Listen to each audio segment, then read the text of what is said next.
Hello student, welcome to my channel Sarwan lecturer. आज हम लोग देखेंगे जो आपका क्लास 10 हिंदी 2022 बोर्ड परीक्षा के लिए सबसे ज्यादा इंपॉर्टेंट क्वेश्चन जो बोर्ड एग्जाम में बार बार पूछा जाता है और आपकी बोर्ड एग्जाम 2022 में 100% पूछा जाएगा। ये वीडियो क्लास 10 हिंदी वालों के लिए सबसे ज्यादा इंपॉर्टेंट है। अगर आप वीडियो को देख रहे हो तो आपसे छोटी सी रिक्वेस्ट है कि वीडियो को लास्ट तक देखना, वीडियो को लाइक कर दो, चैनल पर नया हूं सब्सक्राइब कर लेना। ठीक है, सारे क्वेश्चन आप ध्यान से समझ कर जाओ, सारे क्वेश्चंस आप देख सकते हो। हर साल बोर्ड एग्जाम में पूछा जाता है, यहां मैंने वर्ष भी लिख दिया है कब कब बोर्ड एग्जाम में पूछा गया है सारे क्वेश्चंस का। तो चलो फिर हम लोग एक एक क्वेश्चंस को समझते हैं। पहला क्वेश्चन आपके सामने लिखा हुआ है कि किसी एक एकांकीकार लेखक का नाम लिखिए। जो आपके एकांकीकार लेखक हैं, जो एकांकी लिखते हैं, उनका नाम लिखना है। तो किसी एक एकांकीकार लेखक का नाम आप देख सकते हो 2013, 14, 15, 16, 17 एंड 19 में आया हुआ है। ठीक है, तो बहुत ज्यादा इंपॉर्टेंट है। चलो हम लोग जानते हैं। पहला जो मैं आपको इसका आंसर बताता हूं, यानी कि उत्तर इसका होगा, देखो जो आपके डॉक्टर राम कुमार वर्मा है, ठीक है, ये एक बहुत ही प्रमुख एकांकीकार है। डॉक्टर राम कुमार, डॉक्टर राम कुमार वर्मा, ये एक बहुत ही प्रसिद्ध एकांकीकार है। ठीक है, और इनकी जो रचना है या फिर कह दे एकांकी है वो क्या है, तो वो भी मैं आपको बता देता हूं। वो है स्टूडेंट दीपदान, जो कि इनकी सबसे प्रसिद्ध एकांकी है दीपदान। ठीक है, दीपदान, और आई होप कि आप लोगों ने क्लास 9th में पढ़ा होगा दीपदान। तो डॉक्टर राम कुमार वर्मा एक एकांकीकार हैं जिनकी एकांकी है दीपदान, और इन्हें एकांकी का जनक भी कहा जाता है। ठीक है, दूसरा क्वेश्चन है हिंदी के प्रमुख संस्मरण लेखकों का नाम लिखिए। ये आपको बताना 2011, 13, 14, 15, 16, 17, 18 में पूछा गया है। तो हिंदी के जो संस्मरण लेखक हैं आपको बताना है संस्मरण लेखक का नाम। तो मैं आपको दो संस्मरण लेखक का नाम बताऊंगा, क्योंकि अगर 2 नंबर में आएगा तो 2 पूछा जाएगा। ठीक है, लेकिन ये सारे क्वेश्चन एक एक नंबर में आते हैं, तो मैं आपको 2 बताऊंगा। पहला जो संस्मरण लेखक है वो है बनारसी दास चतुर्वेदी। कौन है? बनारसी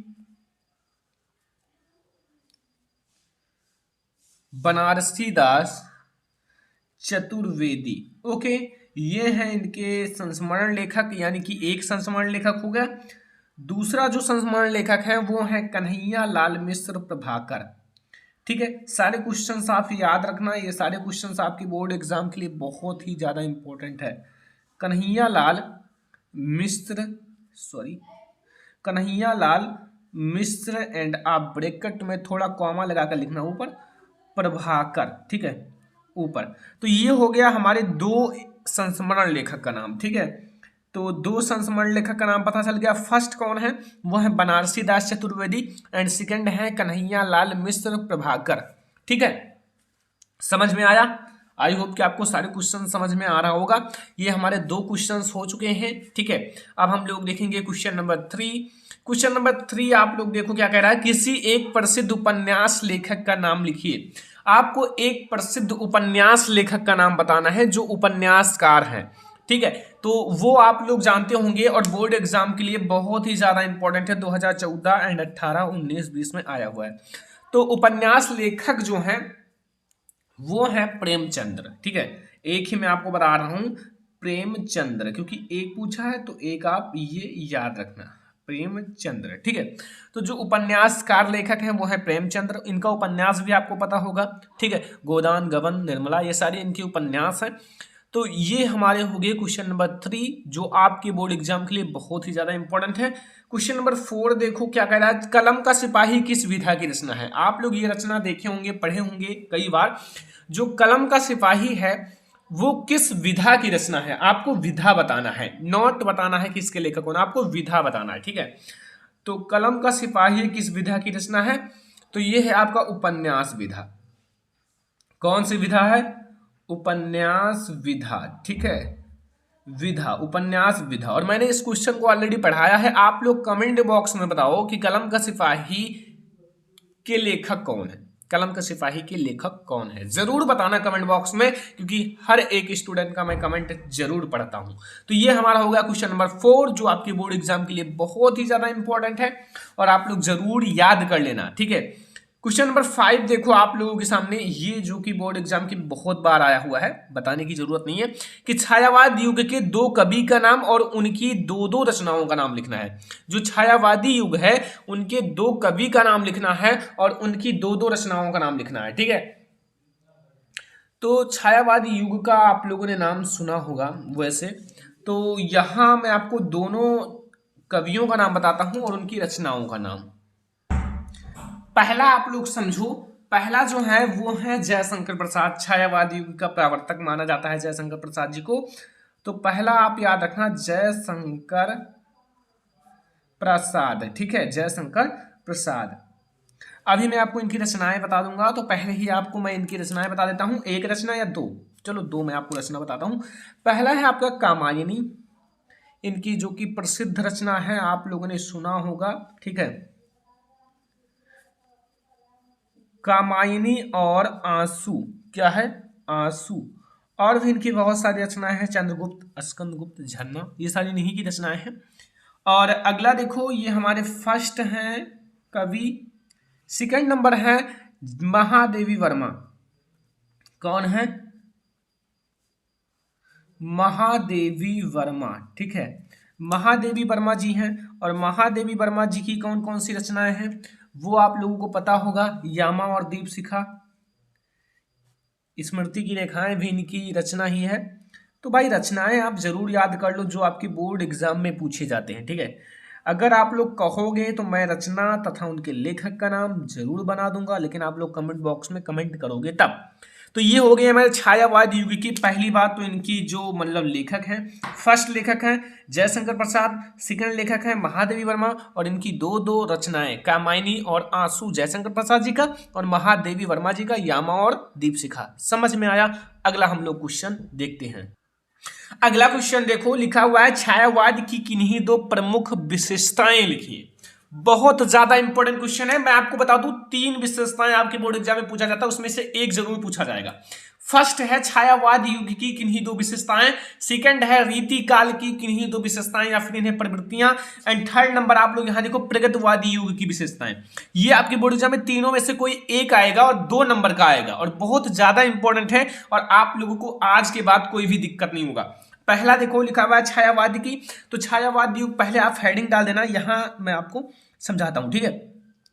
यहां मैं उत्तर डाल देता हूं, ठीक है। अब यहां लिखना छायावादी युग, छायावाद कहो या छायावादी कहो कोई दिक्कत नहीं, ठीक है। छायावादी युग के काव्य की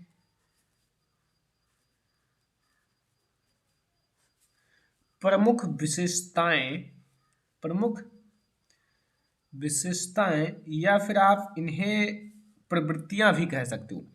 विशेषता का दूसरा नाम है प्रवृत्तियां। बच्चे गलती कर देते हैं, कहीं कहीं प्रवृत्तियां लिखा रहता है तो सोचते हैं प्रवृत्तियां क्या है, मैंने तो विशेषता याद किया है।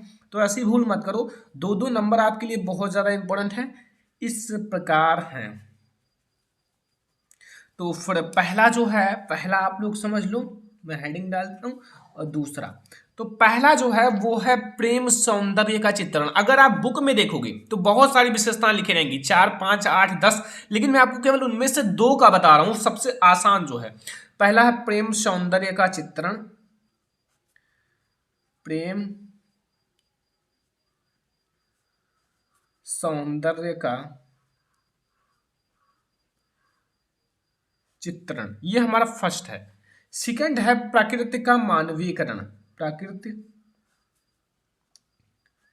का मानवीयकरण, ये भैया हमारा हो गया सेकंड विशेषता। अगर ऐसे लिख दोगे बोर्ड एग्जाम में आ गया तो 2 नंबर एग्जामिनर आपको तुरंत देगा, कोई दिक्कत नहीं है, क्योंकि बिल्कुल सही तरीका है। छायावाद युग की काव्यधारा की प्रमुख विशेषताएं या प्रवृत्तियां निम्नलिखित है, ये हेडिंग सबसे ज्यादा इंपॉर्टेंट है, फिर आप दोनों लिख देना, ठीक है।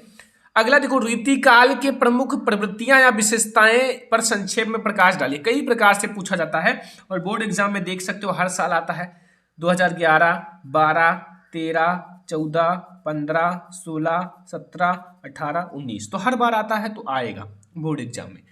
तो सबसे पहले आप लिखना, क्या लिखना है कि जो रीतिकाल है, रीतिकाल रीतिकाल की प्रमुख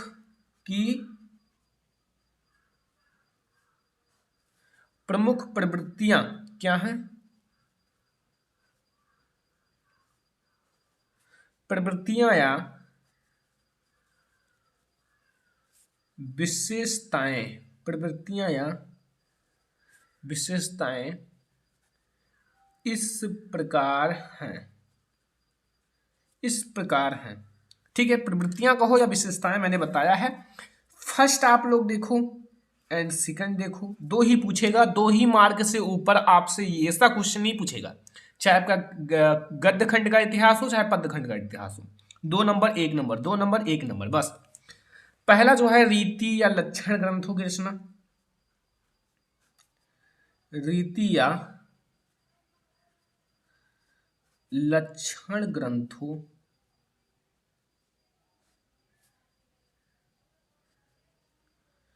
की रचना। सेकंड हमारा है श्रृंगार रस, श्रृंगार रस की प्रधानता, श्रृंगार रस की प्रधानता।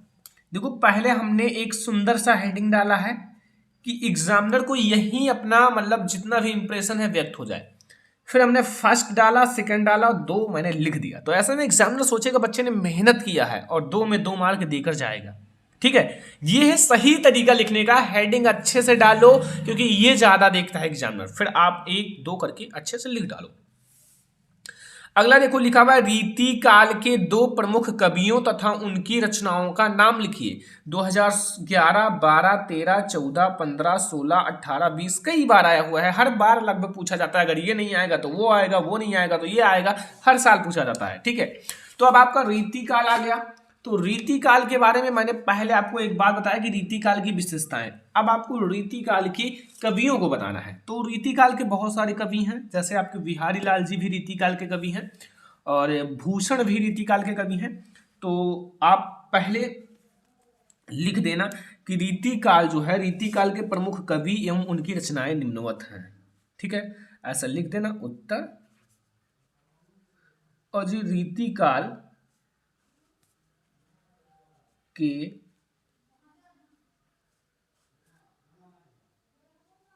प्रमुख कवि, जो प्रमुख कवि हैं एवं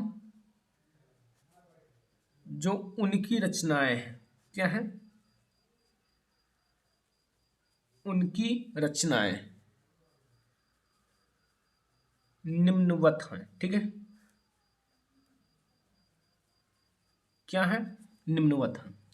फर्स्ट जो आपका है, फर्स्ट वो समझ लो और सेकंड जो हमारा है वो समझ लो। फर्स्ट जो आपका है वो है बिहारी, बिहारी लाल जी जो हैं वो रीति काल के कवि हैं। कौन है? बिहारी।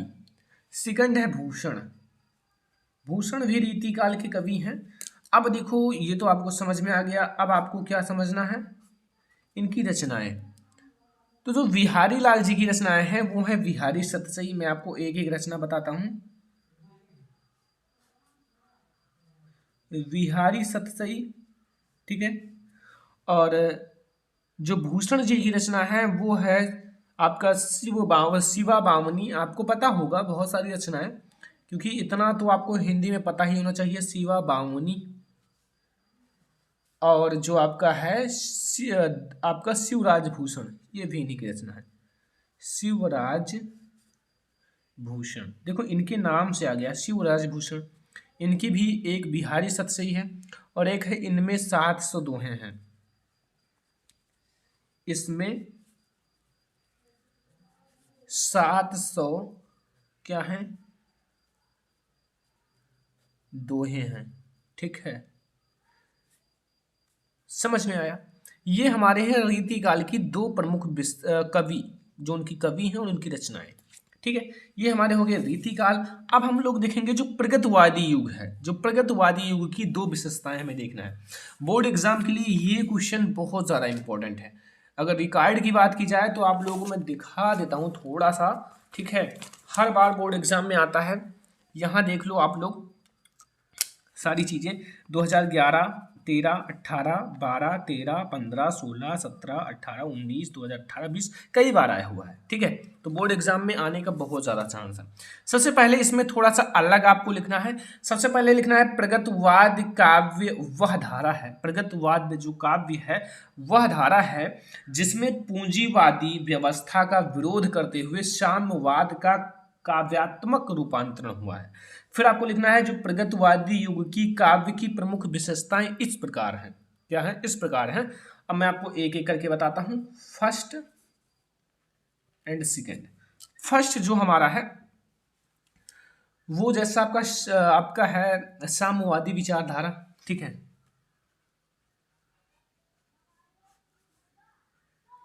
साम्यवादी विचारधारा, साम्यवादी विचारधारा, ये हमारा फर्स्ट है।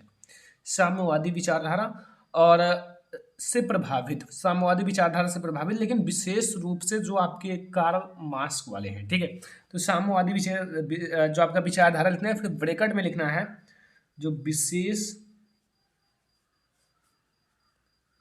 रूप से, ध्यान से समझो, बहुत हार्ड भी नहीं है, 2 लाइन का है, कार्ल मार्क्स से प्रभावित, से प्रभावित, बस ये आपका हो गया।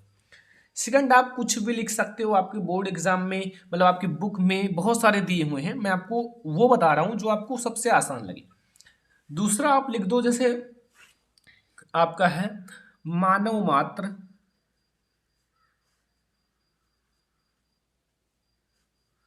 मानव मात्र के कल्याण,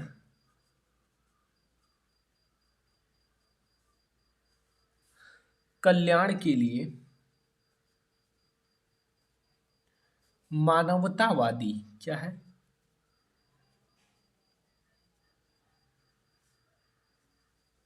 मानवतावादी दृष्टिकोण, ये हो गया। ठीक है, दोनों मैंने आपको विशेषताएं बता दी जो आपके लिए इंपॉर्टेंट है। लास्ट नंबर यानी कि 10 नंबर जो हमारा क्वेश्चन है वो क्या कह रहा है? वो कह रहा है क्या भूलूं क्या याद करूं किस विधा की रचना है। जो आपको कई बार बताया गया, क्या भूलूं क्या याद करूं किस विधा की रचना है, इतना तो आपको पता ही होगा, वो है आत्मकथा विधा। कौन सी विधा है? आत्म कथा विधा, आत्मकथा विधा, बस इतना सा आपको। तो अगर आप ये 10 क्वेश्चन याद कर लेते हो तो बोर्ड एग्जाम में आप समझ लो कि आपका 10 नंबर या फिर 8 नंबर पक्का हो जाएगा। ठीक है, इसलिए मैंने ये सारे क्वेश्चंस आपको पढ़ा दिए जो बोर्ड एग्जाम में हर साल पूछा जाता है, वो मैंने पढ़ाया है, जो अब की बार भी बोर्ड एग्जाम में पूछा जाए। ये वीडियो पसंद आया, वीडियो को लाइक करना, शेयर करना अपने फ्रेंड्स के साथ। अगर ऐसा ही और सब्जेक्ट का वीडियो चाहिए तो कमेंट कर देना। ठीक है, मैं आप लोगों को जरूर प्रोवाइड करूंगा। ठीक है, फिर हम लोग मिलेंगे किसी नेक्स्ट इंपॉर्टेंट वीडियो में। तब तक के लिए इस वीडियो को लाइक कर देना, शेयर कर देना अपने फ्रेंड्स के साथ। चैनल पर नया हो सब्सक्राइब कर लो, नोट कर लो जितना पढ़ाया गया है। Thanks for watching this video.